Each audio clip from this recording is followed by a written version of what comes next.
I could actually interfere with your process by trying to help you. Yeah, Like, I want to absolutely. make things easier for you. This clearly is uncomfortable. Let me help you get to a decision. Right. But in fact, in this moment, it's not about a decision. Right.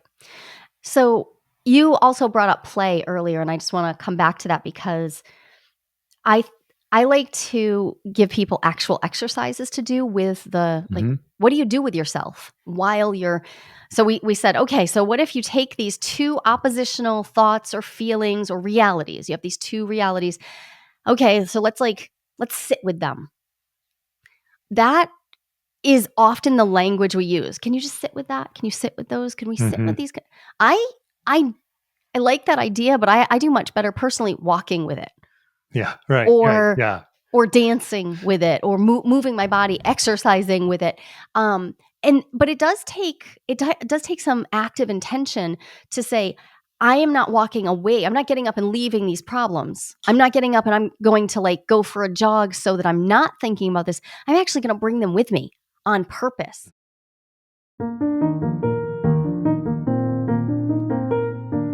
Welcome to Playing with Fire, the podcast for people who are ready to custom build their love. We're talking about non-monogamy, however you design it, as an individuation opportunity.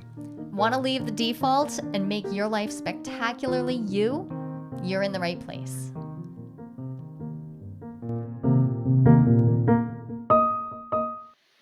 Ken, we have a listener question today that is right up my alley because as soon as I saw it, I was like, maybe they were hoping for a simple answer, but what I have instead is a depth psychological answer for Great. them. What's the question? So the question is, the listener wrote in about they were practicing non-monogamy for a couple of years now, and they feel philosophically aligned. They believe in it. They want the lifestyle, but they keep running into intense moments of feeling torn. They're flip-flopping. They keep finding themselves like part of them wants freedom and exploration and feels really aligned with non-monogamy, and another part of them it wants to be in that like Disney story, one and only. And also now that they've been dating a while, now they're also struggling a little bit with like, okay, when I have multiple partners, I feel really, really lucky, but also I have to deal with so many times when I want this and that, this or that. And so struggling with what Well, I would say is a lot of inner conflict. yep, that it sounds like well, not sounds like, I happen to know that that's a really common situation to be in from all the people that I've talked to in the year of opening and Yeah. elsewhere. Yeah, it happens all over the place. Right. And I think the best part of this particular listener question was they wrapped up, it was a pretty long email, but they wrapped it up saying, how do I work with this without shutting down completely or abandoning myself? Right. Oh, And yeah, that's a good that one. right there, Yep. that's what leads me to think that we need to have a talk about the tension of opposites. And the tension of opposites is a Jungian concept that I find incredibly valuable in my own life. It is one of those concepts that it can sound a little esoteric and academic, but also it's very practical. It's a very practical like action we can take in our life when we're experiencing inner conflict, and we're all going to experience inner conflict over many things. But non-monogamy and paradigm shifting into a paradigm of relating that is focused on multiplicity is going to also just invite more opportunities for you to experience inner conflict because now Right. there's just more there's more opportunity there's also less clarity around the one way to do things as we move from a monogamous and a monocentric perspective, a mononormative perspective. Yeah, there's many ways to Right. relate and many ways to be relating. So we do introduce a reality in which we're going to be bearing a lot of tension of opposites. So this concept can be helpful. All right. So tension of opposites. I think I understand what you mean. I mean, you've been trying to teach me this stuff for years now. You've been Uh, listening. I know you I have have. been listening. And And you're in individuation alchemy where we talk about this all the time. So we talk about the year of opening on this podcast a lot. We rarely mention individuation alchemy. that's That's like true. the secret menu item of working with Jolie. So once a year, I very quietly, without really mentioning very much at all, run a small group container for people who just want to do the depth psychological inquiry. So you have been present for now I've 2 been in years them. of that, Yep. And yeah, this is the stuff we're doing. it's about my side of the relationship. It's about me, my relationship with me, essentially. Exactly. And Yeah. wow, so valuable. And yeah, this has come up in a few different ways. So this particular tool, I think you're great at it when you remember to use it. So I want to give you a lot of compliments around that. And I know that there are parts of you that just don't want to remember it. So just like, Well, me too. I don't absolutely. always want to remember that I can use this particular No, because technique. there are plenty of parts to me that want to rush to resolution. Yeah. I have an inner conflict. I want to solve it and get to the next thing, whatever it might be, and just not be in that moment anymore. And then you've shown me that there's value in being in that place between these two opposites. Right. Okay, so let's define the terms just off the top. So if an inner conflict is a psychological state where you're feeling opposing thoughts, feelings, desires, values, right? You're feeling that within yourself. And this creates that sense, all the sensations of tension, confusion, distress. People will often say things like, I'm stuck. I don't know what to do. This doesn't all fit. Yeah. It can feel like there are unbearable decisions that you need to make, but also don't want to really align one way or another. Or there can actually be physical sensations in the body, sensations of tearing or pulling or flip-flopping. There can also be a whole bunch of arguments going on in your head. So it can just sound like a constant back chatter of all of the things you should be thinking about from both sides of a particular coin. Yeah. And one of the things I experience is the frustration of that stuckness. Like I don't feel stuck so much just because of my own self. I feel that frustration, which leads to, like, for me, is this sensation of vibration through my whole body, which is really intense, and I don't like it. Right. So, and that leads us to try to get out Yep. of the conflict. Yeah. And the fastest way out of a conflict from a sort of logical, positivist, rationalist perspective would be to make the correct decision. Mm-hmm. So if you have these two oppositional beliefs or choices or desires or values, choose the right one, Ken. Just choose the right one. Yeah. Okay. And make that choice. Right. But that actually moves us away from being with and doing what Jung talked about, it bearing the tension of opposites, which also takes us away from the idea, like, it doesn't allow there to be multiple correct options. That's problematic all in itself, but also, so Jung talked about how bearing the tension of opposites, holding steady and tolerating, and maybe even learning to enjoy the sensation of these two or more oppositional, like they're these forces. And I say two or more because sometimes we'll have multiple oppositional forces pulling at us at the same time. Yeah. But let's say I have these, like, a really common one is, should I stay or should I go? Like, should I end a relationship? Should I stay in a relationship? Or should I be monogamous? Should I be polyamorous? Should I date this new person or should I not? Should I give my partner a hard and fast ultimatum, or should I just go with the flow? Right? Like, these are all examples of ways that we might feel the inner conflict, but they're also massive oversimplifications. Yeah. Because I can say each of those, and any person might say, okay, well, clearly, like, well, let's figure it out. Let's break out the yellow legal pad. Let's make pros and cons lists. Let's go through and figure out what's the right decision. But bearing the tension of opposites is holding steady and allowing your personal psyche to hold these two oppositional forces long enough for the transcendent function to occur. The transcendent function is, it's not magic, except it is magic. The way you and I talk about magic, we talk about how, it's magic. And like, birds are magic too. They're right. They're awesome. But it is a function of the psyche. The transcendent function is when you hold steady in the face of, you hold all of this oppositional material, you allow yourself to not align with one side or the other, not allow yourself to be like co-opted into thinking that there's a right and a wrong here, long enough to make space for the third thing to be born. This doesn't necessarily mean some sort of compromised position that runs down the center, Right. but the third thing. And Jung called this the transcendent function, and he called it transcendent because it will make its way known. It'll make itself known to you in a sort of symbolic way. Often people will have a dream where they feel like, oh, wait, I have new clarity. Hang on, this dream clearly has something for me. Or they'll experience through creatively working with this material without trying to decide, they'll experience, oh, there's a lot more. This tension of these two opposites, there's a lot more option here. It doesn't have to be this or that. And Jung used the word transcendent. I mean, to refer to a transition from one psychological state of being to another. So often when we're in that tension, we're feeling so stuck.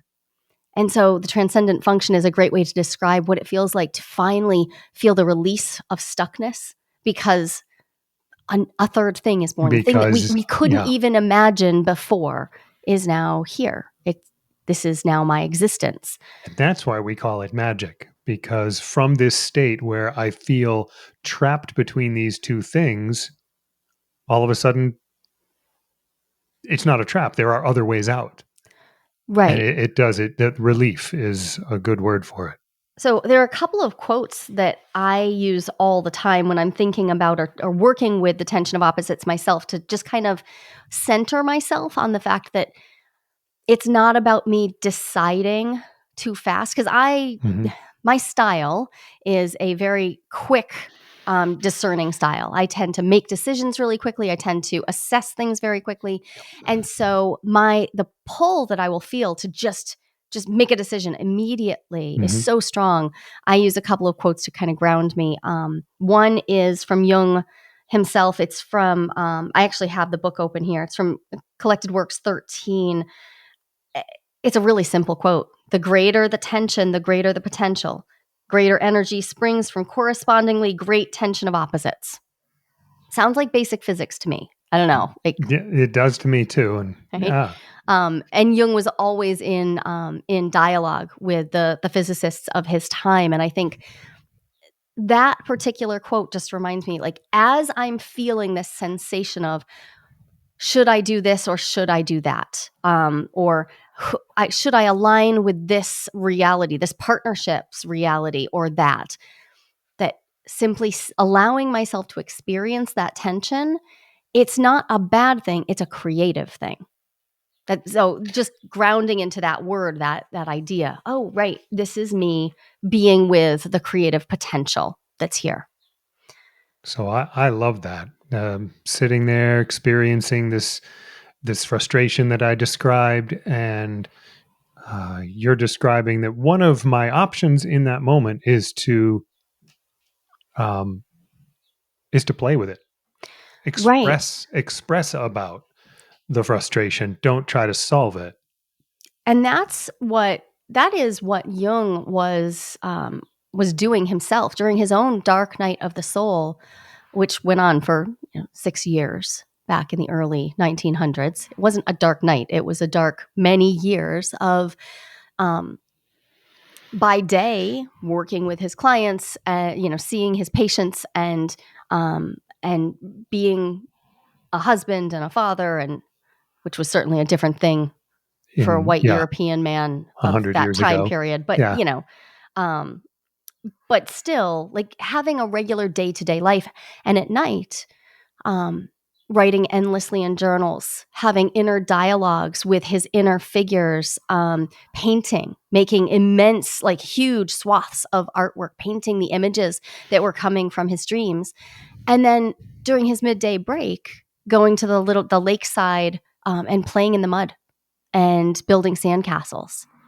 And he wrote about those acts, the play, the allowing himself to talk with his inner figures and allowing himself to just build sandcastles the way he would have when he was a little boy, as a non-optional part of his psychological Hmm. work. So yeah, letting ourselves be in this creative tension isn't just about, can I solve it? Like, so let's move away from the idea of solving it, and also moving away from the idea that we have to fix ourselves. Like, and it all is about work. And instead, yeah, bring some element of, what if I stay with this in a way that is playful enough that I can psychologically bear it, that I can emotionally bear it, without rushing. Um, there's another quote from Marie Louise von France. She says, if we can stay with the tension of opposites long enough, sustain it, and be true to it, then we can sometimes become vessels within which the divine opposites come together and give birth to a new reality. And that particular quote, I'll put the citations in the show notes. That one's from Archetypes and Symbols. But I it's such a reminder to me that these problems that I have are also my opportunity to just be present to the divinity within, to the fact that life is not meant to be simple and one-sided. So the problems bring in a bunch of energy that we then have the opportunity to use for something new. Right. Wow, Now that that is said, magic. that is magic. But when we're talking about this, okay, so now I know y'all have hung in there with me for 15 minutes of just straight up depth psychological stuff. What does this mean for non-monogamy? So in our non-monogamous paradigm shift, especially, remember, we're talking about a paradigm shift is going to take 3 to 5 years of continually allowing this change, this transformation. 3 to 5 years in the cocoon. Like, you are transforming your psyche, you are participating in it. And there can be such a focus on rushing to learn the right rules, um, to learn how to align with the new reality. But that takes us from, it's like trying to be a caterpillar and then just immediately be a butterfly. You skip all the gooey part. We got to be in the gooey part. We got to be in the Yeah. chrysalis and allow ourselves to be in the goo. And I think of tension of opposites work as being one of the things that it feels like when we're in the goo. It's not the only thing, and this is just one concept, but if I'm working with someone who's deeply disturbed by the question of, do I stay in my current partnership? I love this current partnership. I'm committed to it. And also, I feel committed to myself and the fact that as I've learned about non-monogamy, and I've learned about it as a path for myself, it feels authentic and true. And so what do I do if my partner is not equally enthusiastic? What do I do? And so many of us make that what do I do about who do I have sex with, or where do I get my next date? And instead of that, I would ask you, can you be with this tension of, why are you drawn in both directions? How does it feel? What two realities are at play here? And what are we not seeing yet? Because jumping from one What are set of we rules not to seeing another, yet? what are we not seeing yet? Yeah. And that takes time. Yep. It just takes time. So many of my clients, my friends who've done this paradigm shifting work, we get into it. Myself, as I was shifting, I remember being about 3 or 4 months in and being like, okay, I know some language now. This is going to get better real soon, right? Right. And the answer was yes and no. It was going to get better, as in I was going to get more comfortable with the fact that, oh, this is a big transition. I Yeah. am experiencing myself in entirely new ways. So there's all the outer stuff and all the outer, all the ways that, like, I have 2 or more parties I want to go to. I have 2 or more partners I want to be with. I have partners that want to take me in different directions, but also all these inner tensions. Holding steady and not rushing to try to be figured out and fixed is part of paradigm shifting. Like, that in itself is a part of the work. And it's really uncomfortable for a lot of us. Mhm. I do think some people bear it a little bit more gracefully, but,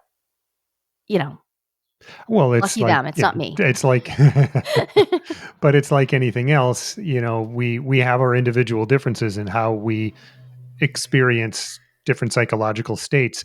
And then there's the fact that sometimes it's easier to bear than others.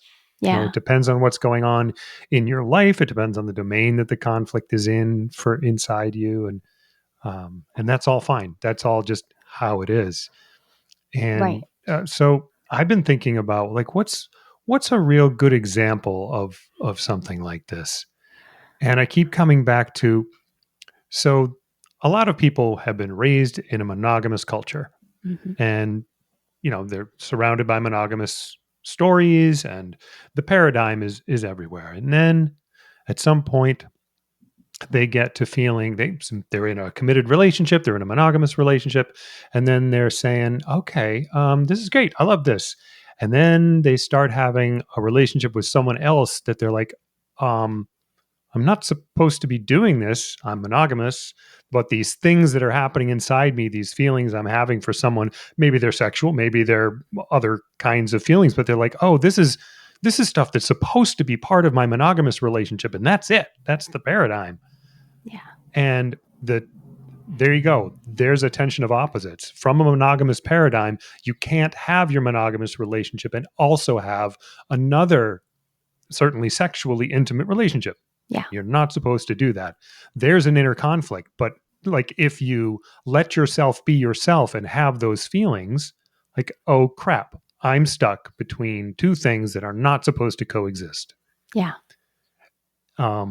Solving it would be just like jumping right to divorce and jumping into the other I did that. relationship. Wait, is that not what that was not that done what not the way? Oh yeah. It's one Wait, this way. is this is very much I say this all the time, but please don't do as I did. I don't No. recommend it. The way I got into non-monogamy was to make every mess I possibly could. Yeah. And I don't regret my divorce, but I did exactly that. It was like I just immediately jumped Hmm. because these two realities couldn't coexist. And Yeah. my husband at the time felt similarly. These can't coexist. So, okay, so we're done. Boom, 45 days. Yeah. That's That's quick. so fast So to end fast. a 17-year relationship. But it's not the divorce that bothers me. It's the fact that we didn't each individually take the time to There it learn is. Yep. what is going on in Yep. here. There was How the did this ever opportunity. what does this even mean? Because I don't think we were meant to continue being partners. And I think we would have eventually realized, look, there's so many other ways we could live. And so, on the one hand, you we're talking about a way of experiencing this conflict that makes it actually easier to bear. It's not actually just about standing there or whatever and just experiencing it, but actually finding ways to express it and play with it and actually release some of that inner tension through creativity and play and see what comes up. And somewhere somebody had this experience, and whatever it was they did, they were like, wait a minute, what if I wasn't monogamous? Right. Then all of this stuff doesn't look the same. All of a sudden, you have a different set of problems. Right. So that's it. So for me, the tension of being sexually attracted to someone new and also having fallen head over heels. Spoiler alert, it was Ken who I fell for. Um, Phew. but when I did, it was my hyper alignment with the monogamous perspective and my then husband's hyper alignment. Like we tried to solve it, and when we could, every tool we used to solve it was a monogamous focused tool. Every framework, every mindset, every therapy session we went to, even with a supposedly poly friendly therapist, it was all approaching it from a monogamous perspective. And when I say monogamous, what I actually really want to say is a monotheistic perspective, a monocultural perspective, where there's a right way. There's a right way to do relating, and it's definitely not that. And had we given ourselves the graciousness of time and space I think we still would have learned that we were done. And there would have been time to make visible what, like, what is this bringing up for each of us? What are the unlived lives that we're each experiencing? What are the parts of ourselves that are at war in here? Because during that time, it wasn't like, oh, we were just mad at each other. We were also mad within. Each of us was Yeah. experiencing massive inner conflict Right. and so much dissonance with, like, how can love be that way, right? Like, how can, and I see this come up a lot in people who are, they've come into non-monogamy often with rose-colored glasses, right? Like, they were super excited, they were really aligned with the idea of it, but then they start having experiences and those glasses get swapped out for a green pair. Jealousy enters the picture, or something just doesn't go the way they thought it would. Maybe dating is way harder than they expected it to be. And now they're experiencing the wait. If this isn't going to be the way I thought it was, then ick, yuck, I don't like this. Yeah. But again, that's aligning really hard with it has to be this or that. It either Yeah. has to be this picture of monogamy that I had, or it needs to be this new picture of polyamory that I've dreamed up. So learning to bear this tension is not just it's not just a nice to have. I think it's a necessity. And I think most of us, we could just use some more language to talk Yeah. about it, right? Because Hmm. one of the things I need to do with my partners, my friends, and even my kids is when I am noticing that I'm really in one of these intense, like the sensations of tearing apart are coming up. I'm lost in the inner conflict. I need to ask the people who I'm interacting with to please not hyper align with one side or the other, to please not try to fix or solve my problem. And at the same time, I might want to ask them, hey, could you be in a conversation with me? Could we puzzle through this without trying to solve it? Hmm. Um, and also, can I talk through it as if I'm aligned one way or another without anyone saying, "Oh, you've made a decision now," right? Right. Can we allow ourselves, can we make space to be in this in between? And that requires a way to talk about what we're doing in this in between while we're in the liminal space. I'm no longer where I was, but I'm not yet where I hope to or want to be. Um, and during all of that time, if I can't talk to the people around me, they are likely to also like rush me because it looks so uncomfortable. We don't want our people to be so Right. uncomfortable, So right? I could actually interfere with your process by trying to help you. Yeah, Like, I want to absolutely. make things easier for you. This clearly is uncomfortable. Let me help you get to a decision. Right, But in fact, in this moment, it's not about a decision. right. So you also brought up play earlier, and I just want to come back to that because I I like to give people actual exercises to do with the like Hmm. what do you do with yourself while you're so we said, okay, so what if you take these two oppositional thoughts or feelings or realities? You have these two realities. Okay, so let's sit with them. That is often the language we use. Can you just sit with that? Can you sit with those? Can we sit Hmm. with these? I I I like that idea, but I do much better personally walking with it Yeah. Right. Right. or Yeah. dancing with it or moving my body, exercising with it. Um, but it does take some active intention to say, I am not walking away. I'm not getting up and leaving these problems. I'm not getting up and I'm going to like go for a jog so that I'm not thinking about this. I'm actually going to bring them with me on purpose. Hmm. So like I have a bunch of creative practices that I do and I suggest to people that help us feel the tension. Like one of my favorite is to come up with a playlist that contains both of these realities Oh, and that's a then good one. like hit the Spotify mix button and let them like mix together so I'm hearing them mixed together. So like, I mean it's okay, I'm not going to lie, it's kind of a mind fuck, right? If I'm going along and I'm Yeah. listening to like my favorite polyamorous music from poetry and like there's some great like really poly loving songs and Yep. then I'm mixing that up with like classic 80s love ballads which are just all yeah, like okay, damn, I just invited this tension to just sit right here with me. I will take that absolutely for a walk or a run. Absolutely. Um, So that's one of the ways I will play with attention. Do you have any ways that you've Well, aligned with? I know I've um, shown you a bunch of yeah, I ways, learned but this one from you, which is personifying the two ends, what are, the two poles, whatever you yep, wanted. There's two oppositional things, and just to have a different color pencil for each one, yep. and just open up a journal and start writing in the voice of each one. Just like have a conversation between them. Like I'm just recording it. I just write the first one's position in one color pencil, then pick up and write the other one's position, and then start the conversation. What goes back and forth between them? I love the use, and I'll even change up, like I'll use like a marker for one and a pencil for like, so it's like Oh, really okay, different. Like I'll really just mix it up stark. as much as I Hmm. can. And I love that because to me, it's a little bit like the Jungian practice of active imagination. In active imagination, I'm lowering my consciousness level a little bit, letting myself get into that sort of murky, hazy phase, like between sleep and awake, and then talking out loud. I'm talking between these parts of myself. I'm letting, Yeah. and a lot of people get really nervous about talking to themselves. It just feels totally like they like, no, I can't.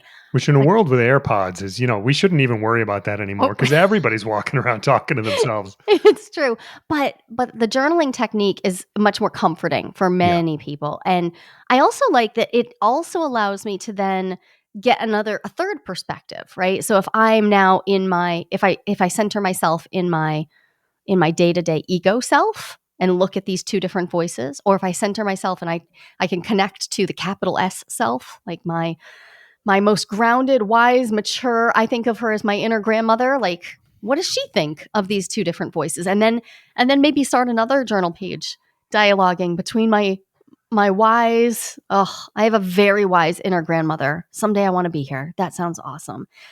What does she have to say about all of this? Um, there are other ways too. I mean, if you're a dancer, if you're a person who likes to move your body, even if you're not, I don't consider myself a dancer at all, but I do like to move my body. And so allowing myself to just move my body in the way that these two poles inspire, these two different ways, and just letting that happen, Hmm. allowing that to happen. Yeah. And I've used the piano. Mm, I'll sit down and like just touch the keys, yeah.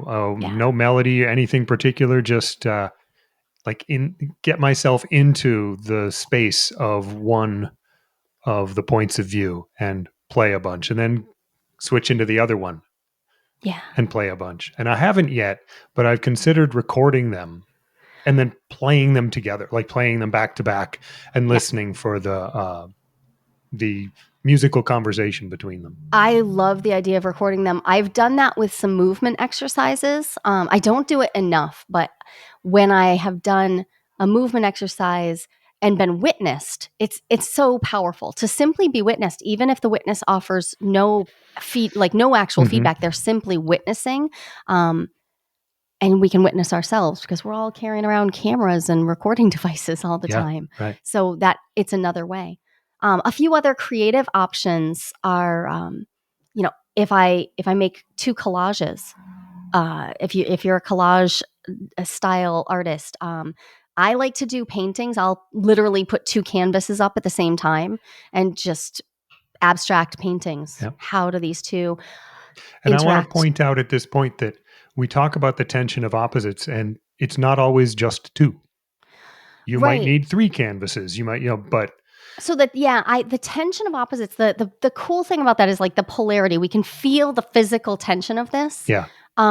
And realistically, most of us will have also layers. I don't think of it so much as there being three, as there are usually lots of poles laid over each other. So we have this complicated, Oh, messy yeah. star. Oh, yeah. Um, I like that. so if I'm feeling a lot of different dissonances, uh, that helps me actually feel into like humans do have this tendency to go into this or that and to imagine our world Mm, as this or that. And hmm. so bearing the tension of opposites also just allows us to step into, okay, so all of these binaries, like What if I let them exist and also refuse to over align Mhm. with one end or the other, and see what happens next.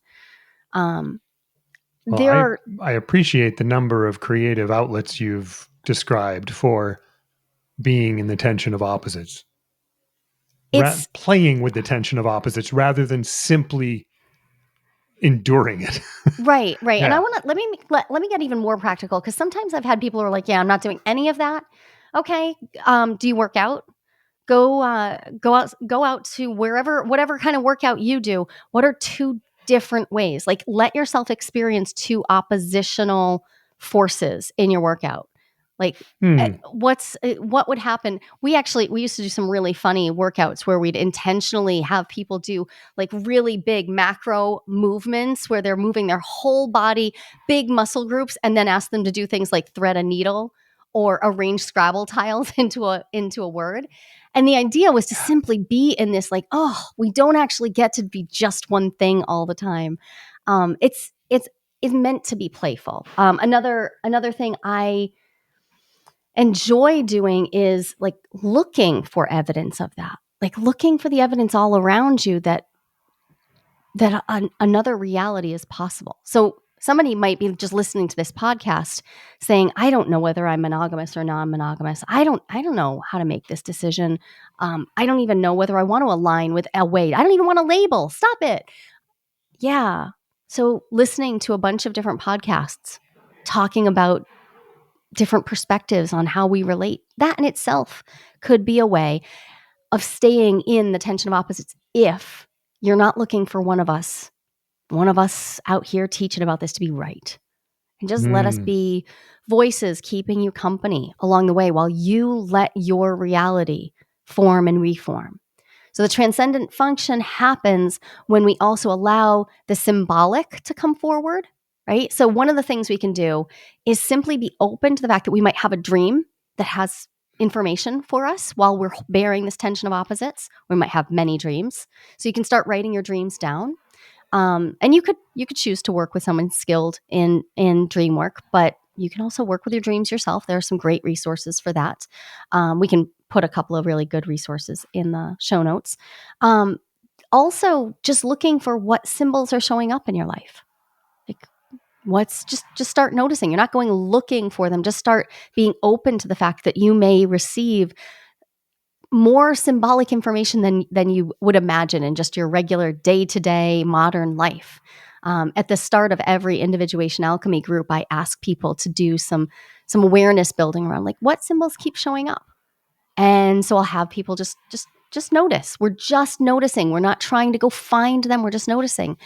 And every year people are stunned with like, oh my gosh, like I saw snakes everywhere. I saw real snakes. I saw a cartoon snake while my kid was watching TV. I saw snakes pop up on my Instagram feed. I went out for a walk. I see a snake. I saw a toy snake at the store. Like there were snakes everywhere. Okay, cool.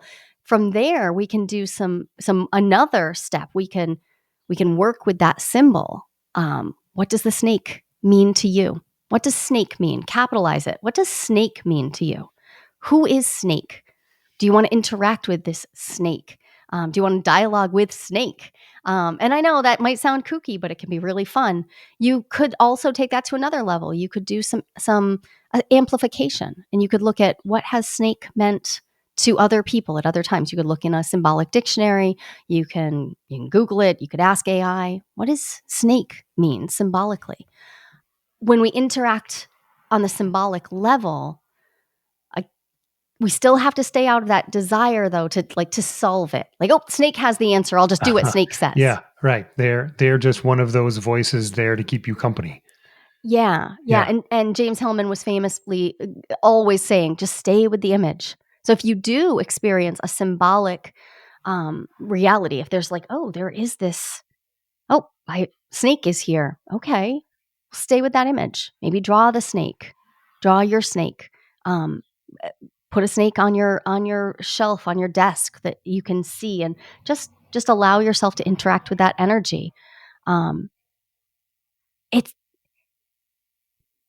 all of this, everything we've said, also just leads me to wanting to say, I understand that sometimes we have to make a decision. Sometimes we will have to make a decision because we're up against an external deadline and something Right. we feel that we do not have any say over it, or we feel like, yeah, well, if I wait any longer, I don't want to be deciding by not deciding. So I'm going to balance all of this talk of bearing the tension of opposites with, yeah, and at some point you're also going to be making decisions.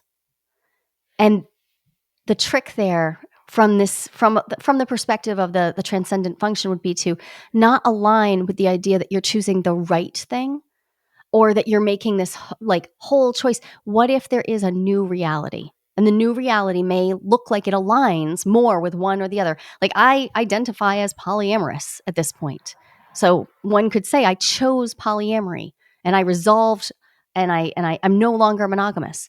Except anyone who has ever partnered with me would definitely be able to point out the ways in which I still embrace aspects of monogamy. I still embrace it for other people as well. I still enjoy.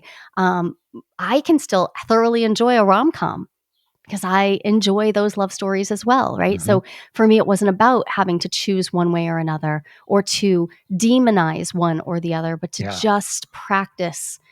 Yep, these are these oppositional forces. The oppositionalness is how my human mind makes sense of the fact that it's way too big. It's all this life and Yeah. all this reality is way too big to hold.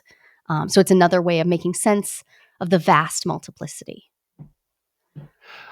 Well, I feel like today we've talked about some really practical ways of dealing with a really common and often very messy and painful problem. Yeah.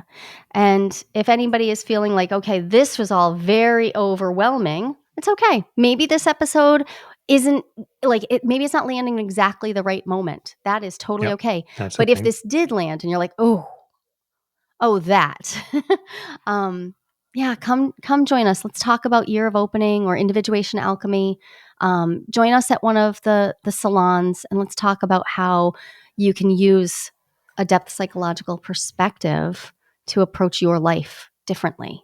That's what I do. That's what I'm here for. It's what I'm walking the world for, as far as I can tell. So I would love to talk to you. You can find us at openeasier.com. We have a free salon coming up pretty much almost every month. So you can look there and find when the next one will be. We'd love to see you. Thanks, Jolie. Thanks, Kevin.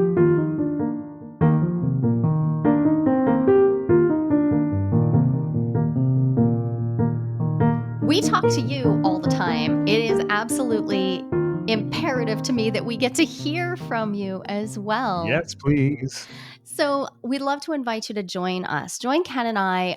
We're holding monthly Ask Me Anythings. You can show up, bring your questions from podcast episodes, from your relationships, bring questions about non-monogamy, about individuation, about relationship skills. We would love to share space with you. We're hosting these AMAs free of charge for our podcast listeners. You are the Playing with Fire community, and it matters a ton to us that we connect with you directly. So Oh, I go, would so love to hear your questions and it'd be so awesome. yeah. Go to joliehamilton.com/AMA and you'll find a way to sign up real quick and get an invitation to join us in a small group where we're going to get together and talk about all things non-monogamy, individuation, and relationships.